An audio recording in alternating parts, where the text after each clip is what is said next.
Hey everyone, this is Admiral Seabass. Welcome back to the War College. Today's lesson will be on counter-insurgency operations, and we will be in Rules Section 9.8.2 if you want to follow along. So one thing you need to know is that you only conduct counter-insurgency or insurgency operations if allowed by the scenario rules or in certain random events. And you can attempt to place new insurgencies or engage in counterinsurgency operations when allowed to do so. The rules of the random event or the scenario will specify which major factions can engage in insurgency operations during the random event.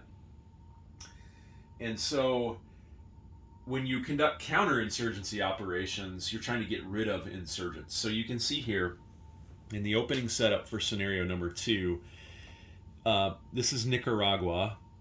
And Nicaragua is a minor faction that has a defense treaty with the Soviet Global Command, and they have a light infantry and they have an attack helicopter unit, and the U.S. starts in the opening setup with an insurgent here. So I'm on Soviet Global Command turn 1, and they have to attempt to remove this U.S. insurgent through counterinsurgency operations, and if they don't do that, then Nicaragua, this insurgency will automatically succeed on the next U.S. turn, which is right after this, and Nicaragua will become aligned to the U.S. Global Command by signing a military pact with the U.S. So Soviets don't want that to happen. So to conduct counterinsurgency operations, you can use an advisor from your dashboard to secure 1 free dice. So the Soviets are going to use one of their 2 advisors to get 1 dice. However, the scenario 2 rules explicitly state that in counterinsurgency operations against any U.S. insurgent in the opening setup, the Soviets get 2 dice per insurgent used. So I'm going to add another dice to that advisor. The Soviets get 2 dice per advisor used in the scenario number 2 rules. So normally an advisor gets you 1 die for counterinsurgency, but the scenario rules say the Soviets get an extra die for that advisor.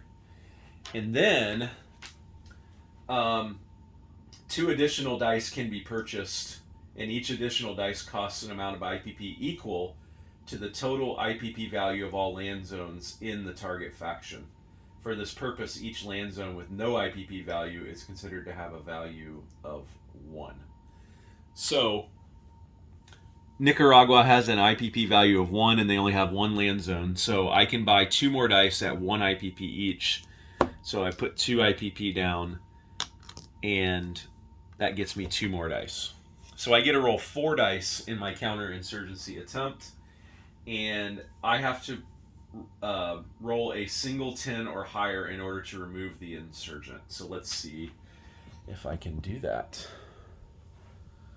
So let's go over here to the dice tray. Let's go a little bit wider, not quite that wide. I'll pick up my 4 dice, and let's see if I can get a 10 or higher. And I did not. So that's a 3, a 9, and a 2. So the counterinsurgency attempt has failed, and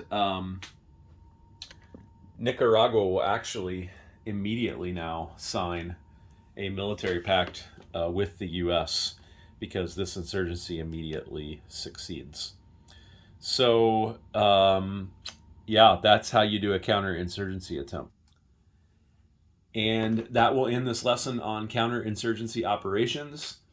Just so you know, there's a whole other procedure for what happens to Nicaragua and how that signs a military pact with the U.S. I'll cover that in a separate lesson.